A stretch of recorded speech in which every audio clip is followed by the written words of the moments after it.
خلیفہ دوم حضرت عمر فاروق رضی اللہ تعالیٰ عنہ کے صاحبزادے عبداللہ بن عمر رضی اللہ تعالیٰ عنہ، جو کہ خود بھی ایک جید صحابی تھے اور تمام غزوات میں اور تمام جنگوں میں شریک ہوتے رہے، نبی کریم صلی اللہ علیہ وآلہ وسلم کی وفات کے بعد جب خلفائے راشدین نے اسلام کی تبلیغ اور ترویج کے لیے گراں قدر خدمات سر انجام دیں، تو اس میں عبداللہ بن عمر رضی اللہ تعالیٰ عنہ کا کیا کردار تھا، اور خلافت علی المرتضیٰ رضی اللہ تعالیٰ عنہ میں انہوں نے سیدنا علی رضی اللہ تعالیٰ عنہ کی خلافت کی بیعت کو قبول کیوں نہ کیا، اور عبداللہ بن عمر رضی اللہ تعالیٰ عنہ پر جو یہ الزام ہے کہ واقعہ حرہ کے موقع پر جب اہل مدینہ نے یزید ملعون کی بیعت کو توڑا تو سیدنا عبداللہ بن عمر رضی اللہ تعالیٰ عنہ نے اہل مدینہ کو یزید کی بیعت توڑنے سے منع کیوں کیا تھا۔ نیز جب امام عالی مقام امام حسین سلام اللہ علیہ حجاز مقدس کو چھوڑ کر کوفہ کی جانب روانہ ہونے لگے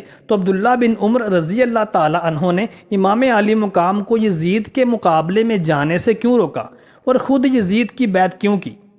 عزیزان گرامی، صحیح بخاری، المستدرک الحاکم اور بہت سی مستند روایات کے اندر ایک روایت ہے کہ امیر معاویہ بن سفیان نے مدینہ کا دورہ کیا اور مسجد نبوی میں ایک خطبہ دینے کے لیے کھڑے ہوئے۔ عبداللہ بن عمر رضی اللہ تعالیٰ عنہ اس مجمع میں شریک نہ تھے، تو ان کی والدہ گرامی نے ان کو کہا کہ امیر شام خطبہ دے رہا ہے، اگر تم نہ گئے تو وہ ضرور تمہاری بابت سوال کرے گا اور تمہاری غیر حاضری کی وجہ سے نامناسب الفاظ استعمال کرے گا، اور کہیں وہ یہ خیال نہ کرے کہ عمر خطاب کا بیٹا اس کے خلاف کوئی سازش رچ رہا ہے، اس لیے وہ اجتماع میں شریک نہیں، چنانچہ تم اس اجتماع میں شریک ہو جاؤ۔ عبداللہ بن عمر اپنی والدہ کے حکم سے اس اجتماع میں شریک ہوئے تو امیر معاویہ نے کہا، تم میں سے جو اپنے آپ کو خلافت کا صحیح حقدار سمجھتا ہے وہ ذرا اپنا سر اٹھائے۔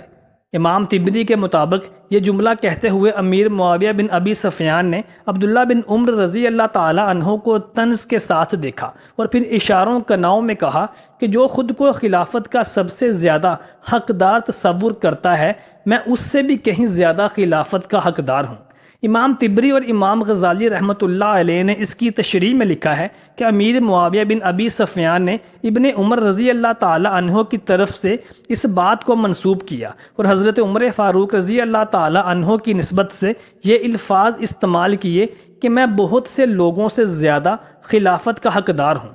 اور دبے لفظوں میں اس کا مطلب حضرت عمر فاروق رضی اللہ تعالی عنہ ہی تھے کہ میں عمر فاروق رضی اللہ تعالی عنہ سے بھی زیادہ خلافت کا حقدار ہوں، جبکہ امام زہری، ابن خلدون اور دیگر نے اس کی تشریح میں عمر فاروق رضی اللہ تعالی عنہ کا نام نہیں لکھا۔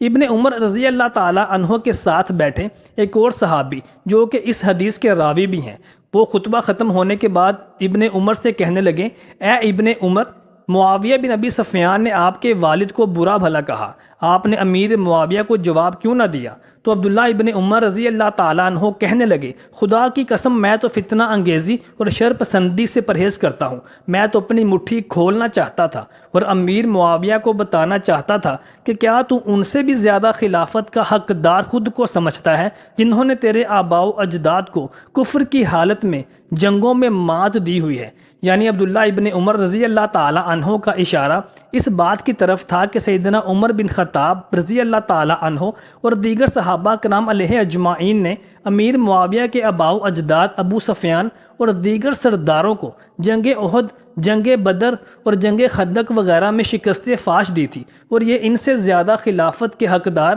کیسے خود کو ٹھہراتے اور ثابت کرتے ہیں۔ لیکن جیسا کہ ابن عمر رضی اللہ تعالی عنہ نے اس صحابی کو جواب دیا کہ میں نے شر انگیزی اور فتنہ سے بچنے کے لیے یہ بات نہ کی، تو وہ صحابی کہتے ہیں کہ ابن عمر رضی اللہ تعالی عنہ نے چپ رہ کر اپنی عزت اور اپنی زندگی دونوں بچا لی۔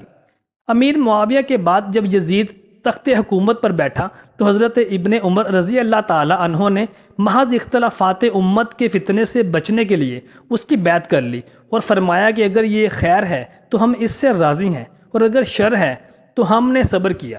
کچھ دنوں کے بعد جب مدینہ والوں نے فسخ بیعت یزید کیا تو آپ نے اس فتنہ سے بچنے کی خاطر اپنے اہل و عیال کو بلا کر فرمایا کہ میں نے اس شخص کے ہاتھ پر خدا اور رسول صلی اللہ علیہ وآلہ وسلم کی بیعت کی ہے، اور میں نے نبی صلی اللہ علیہ وآلہ وسلم کو فرماتے سنا ہے کہ قیامت کے دن ہر دھوکہ باز کا ایک ایک جھنڈا کھڑا کیا جائے گا، یہ فلاں کی فریب کاری کا ہے، اور سب سے بڑا فریب یہ ہے کہ خدا کے ساتھ شرک کیا جائے۔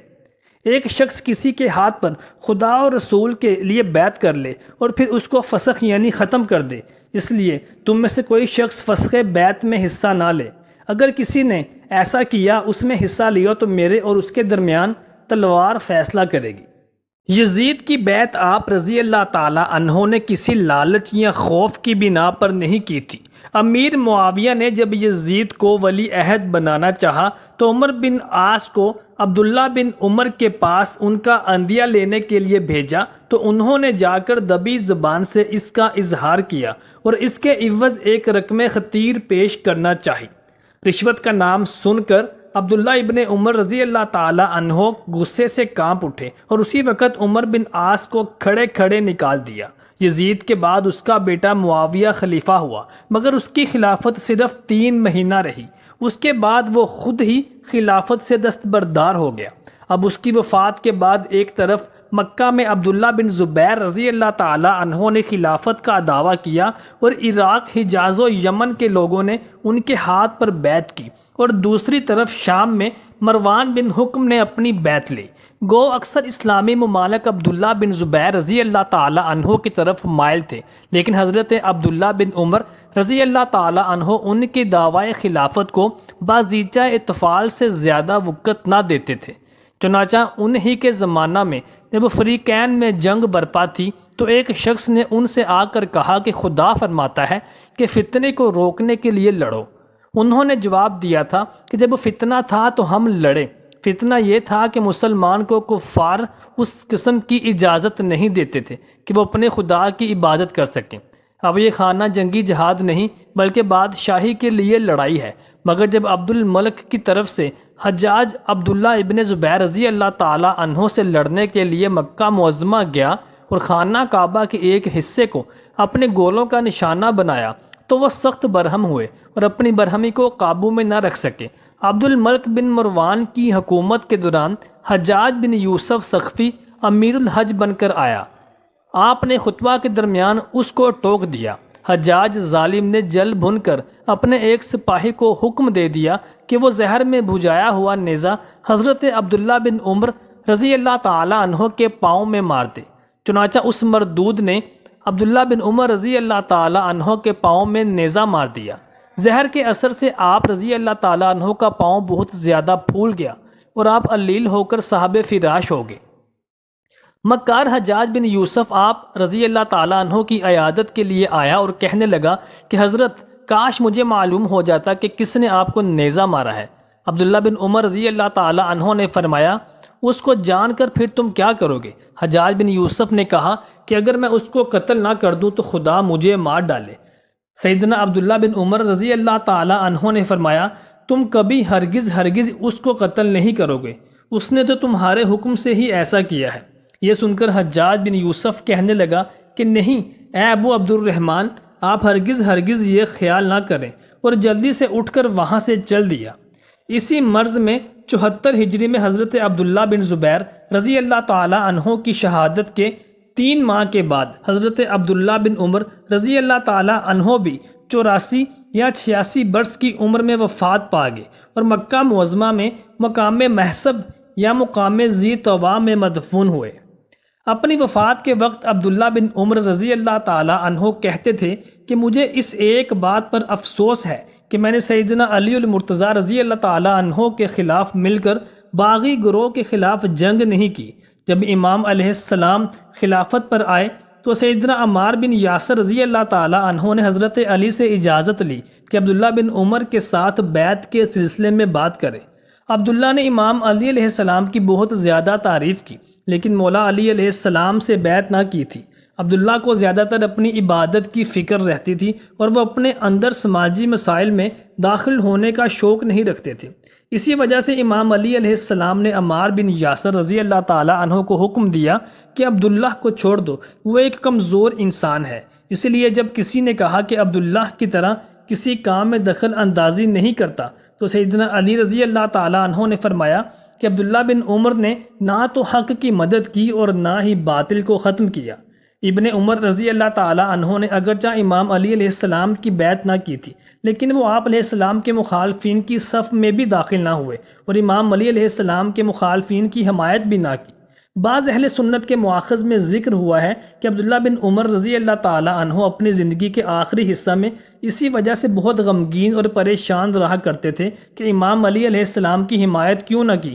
اور کہتے تھے کہ اپنے کسی بھی کام پر نادم اور پریشان نہیں ہوں سوائے اس کے کہ امام علی علیہ السلام کے ہمراہ فتنہ گر افراد کے خلاف جنگ نہ کر سکا۔ محترم ساتھیوں، اہل اعتراض یہاں پر ایک سوال یہ اٹھاتے ہیں کہ حسین ابن علی رضی اللہ تعالیٰ عنہ نے تو یزید کی خلافت کی بیعت نہ کی تھی بلکہ اس کے خلاف محاذ کھڑا کیا تھا، جبکہ عبداللہ بن عمر رضی اللہ تعالیٰ عنہ نے بالکل اس کے برعکس اس کی بیعت بھی کی۔ ان دونوں شخصیات کا موازنہ کر کے عبداللہ بن عمر رضی اللہ تعالیٰ عنہ کو فاسق اور فاجر ثابت کرتے ہوئے نظر آتے ہیں۔ یہاں پر ایک چیز یاد رکھنی چاہیے کہ حسین ابن علی رضی اللہ تعالیٰ عنہ کا مرتبہ اور ان کا رتبہ، ان کی شان اور عبداللہ بن عمر رضی اللہ تعالیٰ عنہ کا مرتبہ اور ان کی شان میں زمین اور آسمان کا فرق ہے۔ حسین ابن علی رضی اللہ تعالیٰ عنہ اس وقت اہل بیت اطہار کے سرپرست تھے اور نبی مکرم صلی اللہ علیہ وآلہ وسلم کے نواسے اور نمائندے تھے۔ ایک طرح سے دین اسلام انہی کے ہاتھ سے جاری ہونا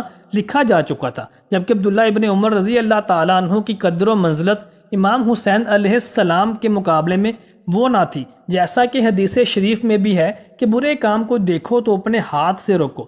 یا اپنی زبان سے اس کے خلاف بولو، یا پھر اپنے دل میں اس کو برا خیال کرو، اور یہ ایمان کا سب سے نچلا درجہ ہے۔ تو اس روح سے دیکھا جائے تو حسین ابن علی رضی اللہ تعالیٰ عنہ نے ایمان کے سب سے اونچے درجے کو حاصل کیا اور برائی کے خلاف قوت بازو کو بروئے کار لائے، جبکہ عبداللہ ابن عمر رضی اللہ تعالیٰ عنہ نے ایمان کے سب سے کمزور درجے کو حاصل کیا اور دل میں اس کو برا خیال کیا، اور جہاں تک ممکن ہوا اپنی زبان سے بھی اس کے خلاف احتجاج کیا۔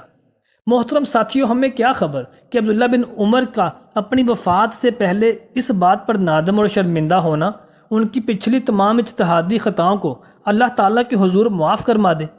اگر وفات سے پہلے وہ اس طرح شرمندہ اور نادم نہ ہوتے تو پھر ان کے بارے میں کچھ کہا نہیں جا سکتا تھا، لیکن ان کا نادم اور شرمندہ ہونا اور امام حسین علیہ السلام کو کربلا کی طرف جانے سے روکنا، یہ سب عوامل کے باوجود ان کو طعن و تشنیع کا نشانہ بنانا درست نہیں۔ محترم ساتھیوں، امید کرتے ہیں کہ آپ کو ہماری آج کی ویڈیو بھی پسند آئی ہوگی۔ محترم ساتھیوں، ہماری کوشش یہی ہوتی ہے کہ تاریخ کے تمام تاریخ دانوں، اہل سنت اور اہل تشیع سب کی روایات کو بیان کیا جائے۔